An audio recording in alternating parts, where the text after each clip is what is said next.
ನಮಸ್ಕಾರ ಸ್ನೇಹಿತರೆ, ನಾನು ನಿಮ್ಮ ಟ್ರಾವೆಲರ್ ಕ್ರಾಂತಿಕಾರಿ ಕನ್ನಡಿಗ ಮಾತಾಡ್ತಿರೋದು. ಒಂದು ಸುಮಾರು 3-4 ವಿಷಯಗಳ ಕುರಿತು ಮಾತಾಡ್ತಿದ್ದೇನೆ.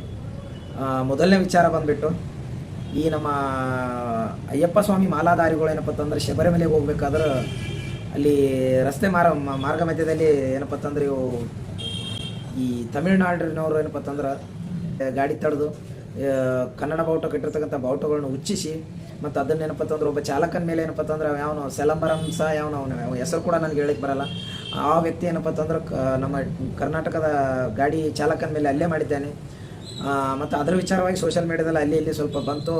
ಈಗ ಮತ್ತು ಅವನು ಕೇಸ್ ಕೂಡ ಹಾಕಿದ್ದಾರೆ, FIR ಕೂಡ ದಾಖಲಾಗಿದೆ ಅವನ ಮೇಲೆ.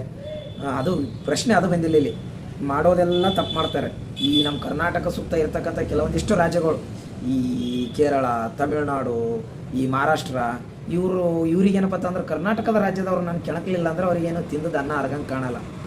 ಹೌದಿಲ್ಲ? ಯಾಕಂದ್ರೆ ಸುಮಾರು ಸಾಕಾಗಷ್ಟು ಘಟನೆಗಳಿವೆ. ಇದಕ್ಕೆ ಒಂದೇ ಘಟನೆ ಕೊಡೋ ಇಂತಿಂಥದಂತೇನಿಲ್ಲ. ಎಲ್ಲ ರಾಜ್ಯದವರಿಗೂ ಒಂದೊಂದು ಘಟನೆ ಕೊಡೋ ಅಂದ್ರೆ ಉದಾಹರಣೆ ಸಮೇತ ಕೊಡ್ಬೋದು.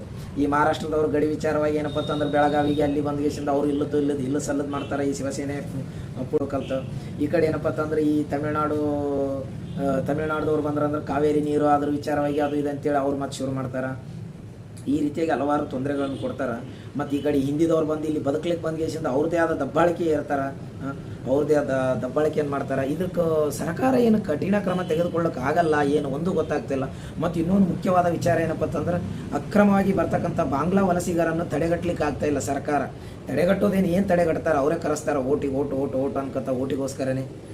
ಸರಿಯಾದ ದಾಖಲೆ ಪತ್ರಗಳು ಇಲ್ಲದವ್ರಿಗೆ ಇನ್ನಾದ್ರೂ ನಮ್ಮ ಕೆಲವೊಂದು ಹಳ್ಳಿಗಳಲ್ಲಿ ಇನ್ನಾದರೂ ಮನೆ ಇಲ್ಲ, ಚಪ್ರದಲ್ಲಿ ಅಥವಾ ಒಂದು ಅರ್ಧ ಗೋಡೆ ಬಿದ್ದಿರುತ್ತೆ, ಅರ್ಧ ಗೋಡೆ ಒಂದು ಕಟ್ಟಿಗೆ ಇಟ್ಟು ಈ ಥರ ಪತ್ರ ಸಿಟ್ಟು ಮಾಡ್ಕೊತಿನವ್ರು ಇನ್ನೂ ಎಷ್ಟೋ ಜನ ಇರ್ತಾರೆ. ಅವರಿಗೊಂದು ಮನೆ ಇಲ್ಲ, ಎಂತ ಇಲ್ಲ.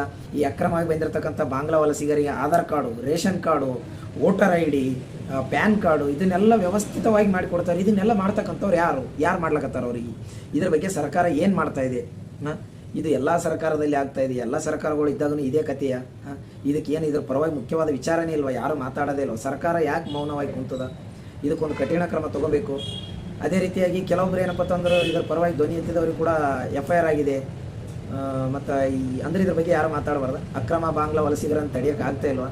ನಮ್ಮಲ್ಲಿ ಇರೋರಿಗೆ ನಮಗೆ ಏನಪ್ಪ ಅಂತಂದ್ರೆ ಅಕ್ಷರಸ್ಥೆ ಅನಕ್ಷರಸ್ಥೆ ಇದು ಎರಡರ ಮಧ್ಯೆ ಏನಪ್ಪ ಅಂತಂದ್ರೆ ಕೆಲಸ ಸಿಗ್ತಾ ಇಲ್ಲ ಅಂತೇಳಿ ನಮ್ಮವ್ರು ಇಲ್ಲಿಂದ ಅಲ್ಲಿಗೆ ಹೋಗ್ತಾರೆ. ಮತ್ತು ಅಂತರ್ದಾಗ ಅವ್ರು ಅಲ್ಲಿಂದ ಇಲ್ಲಿಗೆ ಬರ್ತಾರೆ ಅಂದರೆ ಎಲ್ಲಿ ಲೆಕ್ಕ ಇದು? ಬಂದರೆ ಬರಲಿ, ಒಂದು ವ್ಯವಸ್ಥಿತವಾಗಿ ಈ ಅದ್ರದ್ದೆಲ್ಲ ಏನದು ಕಾನೂನು ರೂಲ್ಸ್ ಇರ್ತಾವೆ ಅವಕ್ಕನ್ನೆಲ್ಲ ಬರಬೇಕು. ಅದನ್ನು ಬಿಟ್ಟು ಎಲ್ಲ ಗಾಳಿಗೆ ತೂರಿ ಬಂದರೆ ಯಾವ ರೀತಿ ಇದು? ದಯವಿಟ್ಟು ಸರ್ಕಾರ ಇದ್ರ ಬಗ್ಗೆ ಎತ್ತೆಚ್ಕೊಳ್ಳಿ. ನಮ್ಮ ಎಲ್ಲ ಸಂಘಟನೆಗಳು ಕೂಡ ಇದ್ರ ಬಗ್ಗೆ ಕೂಡ ಸ್ವಲ್ಪ ತಾವು ಧ್ವನಿ ಎತ್ತಬೇಕು. ಏನಂತಂದ್ರೆ ನಾಳೆ ಮುಂದೆ ಬರ್ತಕ್ಕಂಥ ದಿನಗಳಲ್ಲಿ ನಮ್ಗೆ ಯಾವುದೇ ರೀತಿಯಲ್ಲಿ ನೆಲೆ ಇಲ್ದಂಗೆ ಆಗುತ್ತೆ. ಯಾಕಂದ್ರೆ ಆ ರೀತಿ ಅವ್ರದ್ದು ದಬ್ಬಾಳಿಕೆ, ಅವ್ರ ದರ್ಪ, ಅವ್ರ ವೇಷ, ರೋಷ, ಆವೇಶ ಮತ್ತು ಈ ಥರ ಮಾಡ್ತಕ್ಕಂಥ ವಿಚಾರದ ಕುರಿತು ಸರ್ಕಾರ ಇನ್ನೂ ಕಠಿಣ ಕ್ರಮ ತಗೋಬೇಕು. ಸಾಕಷ್ಟು ಜನರು ಅಕ್ರಮ ಬಾಂಗ್ಲಾ ವಲಸಿಗರ ವಿರುದ್ಧ ಅಲ್ಲಿ ಇಲ್ಲಿ ಸೋಷಿಯಲ್ ಮೀಡಿಯಾದಲ್ಲಿ ಹೇಳ್ತಿದ್ದಾರೆ. ಇದ್ರ ಪರವಾಗಿ ಕೂಡ ಏನಪ್ಪ ಅಂತಂದ್ರೆ ಪ್ರತಿಯೊಬ್ಬ ಕ್ರಿಯೇಟರ್ಸ್ ಕೂಡ ವಿಚಾರ ಮಾಡಬೇಕು ಇದ್ರ ಬಗ್ಗೆ. ಯಾಕಂದ್ರೆ ನಮ್ಮ ನೆಲೆ, ನಮ್ಮ ಸ್ಥಾನ ನಮಗೆ ಇಲ್ದಂಗೆ ನಮ್ಮನ್ನೇ ಬಿಟ್ಟು ಓಡಿಸಿದ್ರೆ ಏನು ದೊಡ್ಡ ಮಾತಿಲ್ಲ, ಓಡಿಸೋದೆ ಅಂತ ಹೇಳಕ್ಕೆ ಬರೋಂಗಿಲ್ಲ. ದಯವಿಟ್ಟು ಅದಕ್ಕಾಗಿ ಇದ್ರ ಬಗ್ಗೆ ತಾವೆಲ್ಲರೂ ಕೂಡ ಗಮನ ಹರಿಸಿ ಕರ್ನಾಟಕದ ರಾಜ್ಯದ ಪ್ರತಿಯೊಂದು ಸಂಘಟನೆಗಳು, ಪ್ರತಿಯೊಬ್ಬ ಯುವಕ ನಾಗರಿಕರು ಪ್ರತಿಯೊಬ್ಬರು ಕೂಡ ಇದ್ರ ಬಗ್ಗೆ ಗಮನ ಹರಿಸ್ರಿ. ನಮಸ್ಕಾರ. ಜೈ ಹಿಂದ್, ಜೈ ಕರ್ನಾಟಕ ಮಾತೆ.